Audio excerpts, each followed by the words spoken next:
हिमाचल में शुरू हुआ गैंग वॉर का दौर। कांग्रेस के नेता की हत्या कर दी गई। होटल में जन्मदिन का जश्न मना रहे थे लोग, बाहर चली ताबड़तोड़ गोलियां। आशु को गिरने के बाद भी गोलियां मारते रहे हत्यारे। दोनों ही पक्षों का कांग्रेस से है संबंध। रात करीब 12 बजे ऊना के लाल सिंघी इलाके में स्थित रायजादा होटल की पार्किंग। कुछ देर पहले तक जहां कारों के पास खड़े लोग हंस रहे थे, गानों पर झूम रहे थे और बर्थडे की खुशियां मना रहे थे, अचानक वो जगह गोलियों की आवाजों से दहल उठी।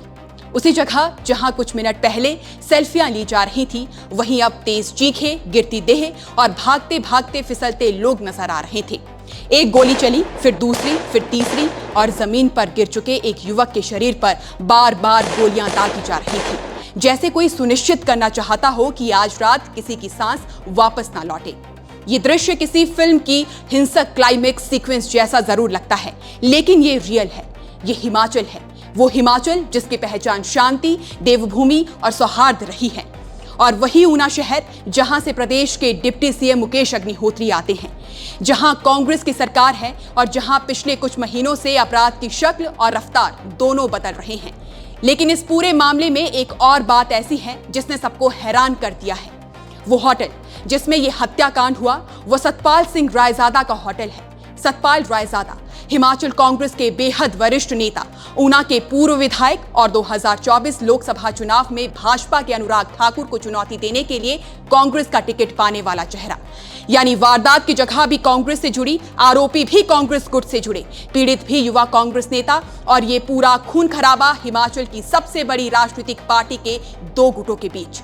ये संयोग नहीं है, ये प्रदेश की राजनीति और कानून व्यवस्था की असली तस्वीर है, जो कल रात खून से सने फुटपाथ पर खुल गई। रात 8:15 बजे आकाश नाम का 28 वर्षीय युवक इस हत्याकांड का चश्मदीद अपने दोस्त और युवा कांग्रेस नेता आशु पुरी का जन्मदिन मनाने रायजादा होटल पहुंचा। आशु पुरी संतोषगढ़ का रहने वाला है। माइनिंग का बिजनेस, पार्टी में अच्छा प्रभाव और अपने इलाके में काफी जाना पहचाना चेहरा। उसके साथ उसके दोस्त लाली भाई, महेश और कुछ अन्य लड़के भी थे। इसी होटल में उस समय दूसरी पार्टी भी चल रही थी। वो पार्टी गुरजीत मान की थी, जो युवा कांग्रेस का पूर्व ब्लॉक अध्यक्ष और मरहाल पंचायत का प्रधान रह चुका है। उसके साथ पुरजिंदर उर्फ पिंदू, परमिंदर, हर्ष, जसविंदर और मनिंदर जैसे साथी मौजूद थे। दोनों गुट एक दूसरे को जानते थे और दोनों के बीच खींचतान की खबरें पहले भी आती रही हैं। कुछ लोग इसे पुरानी रंजिश कहते हैं, कुछ खनन विवाद और कुछ राजनीतिक टकराव। करीब 11:45 पर दोनों पार्टियां खत्म होने लगी। दोनों गुट एक ही समय पर होटल से बाहर निकले। आकाश की एफआईआर के अनुसार आशु पुरी का गुट बाहर आया, गाड़ी में गाने लगाए, माहौल सामान्य था। तभी गुरजीत का गुट भी पार्किंग की ओर आया। इन लोगों ने आशु और उसके दोस्त को गालियां देना शुरू किया, जिसके बाद आशु पुरी उन्हें पूछने के लिए उनके पास गया। तभी गुरजीत गुट ने आशु के साथ गाली गलौज और मारपीट की। इसके बाद आशु के दोस्त उसे छुड़वाने के लिए गए और सभी आपस में भिड़ गए। कुछ देर के बाद सभी अलग अलग होकर अपनी अपनी गाड़ियों में बैठ गए। इस दौरान गुरजीत मान व पुरजिंदर ने परमिंदर को बोला कि आशु के सिर में गोली मार। परमिंदर सिंह ने आशु पुरी को गोलियां मार दी।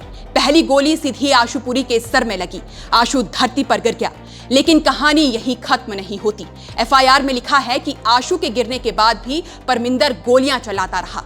यानी ये गुस्से में चली गोलियां नहीं थी, ये योजना थी, ये टारगेटेड मर्डर था, ये हत्या सुनिश्चित करने वाली ठंडे दिमाग की हिंसा थी। इसके बाद आशु के साथियों ने भी हथियार उठा लिए। तेजधार हथियार से हमला हुआ। पिंदू और परमिंदर को गंभीर चोटें आईं। दोनों की हालत इतनी खराब है कि तुरंत पीजीआई चंडीगढ़ रेफर किया गया। कुछ ही मिनटों में रायजादा होटल की पार्किंग खून से लाल हो चुकी थी। टूटे हुए शीशे, भागते हुए लोग, दहशत की चीखें और बीच में खून से लथपथ आशु पुरी की देह।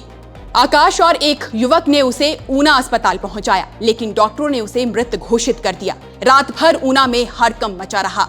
होटल के आसपास पुलिस बल तैनात रहा। फॉरेंसिक टीम सैंपल इकट्ठा कर रही थी। सीसीटीवी फुटेज खंगाले जा रहे थे और इसके साथ ही एक बड़ा राजनीतिक सवाल खड़ा हो चुका था।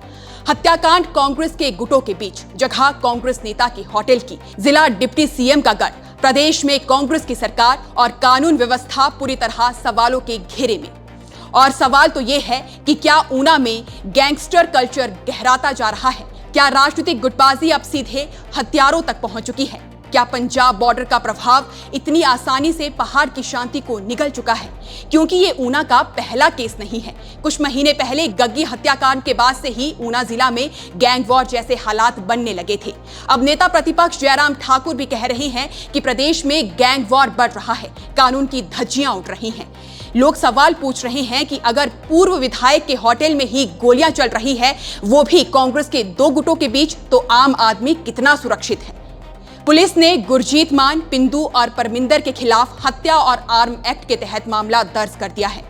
पर केस दर्ज होना और केस खत्म होना, हिमाचल की राजनीतिक फाइलों में ये दोनों बातें अक्सर एक जैसी नहीं होती। असली सवाल ये है कि क्या ये केवल एक झगड़ा था या हिमाचल में उभर रही एक नई खतरनाक राजनीति का संकेत? क्या ये घटना केवल एक हत्या है या कांग्रेस के भीतर बढ़ते आंतरिक संघर्ष का प्रतिबिंब? क्या ये मामला सिर्फ दो गुटों की लड़ाई है या उन ताकतों का खेल जो राजनीति को भी हथियार बंद कर रही हैं? और सबसे बड़ा डर, अगर पार्टी के भीतर ही गोलियां चल रही हैं तो बाहर क्या होगा? ऊना में पिछली रात सिर्फ एक युवक की हत्या नहीं हुई थी, वो सिस्टम की हत्या थी, शांति की हत्या थी और हिमाचल की उस पुरानी पहचान की भी हत्या थी जो कहती थी यहाँ अपराध नहीं पलता, यहाँ के लोग सीधे साधे हैं। इसलिए इस पूरे विषय पर आप दर्शकों का क्या कहना है, हमें कमेंट सेक्शन में जरूर बताइएगा। अभी फिलहाल के लिए बस इतना ही। नमस्कार।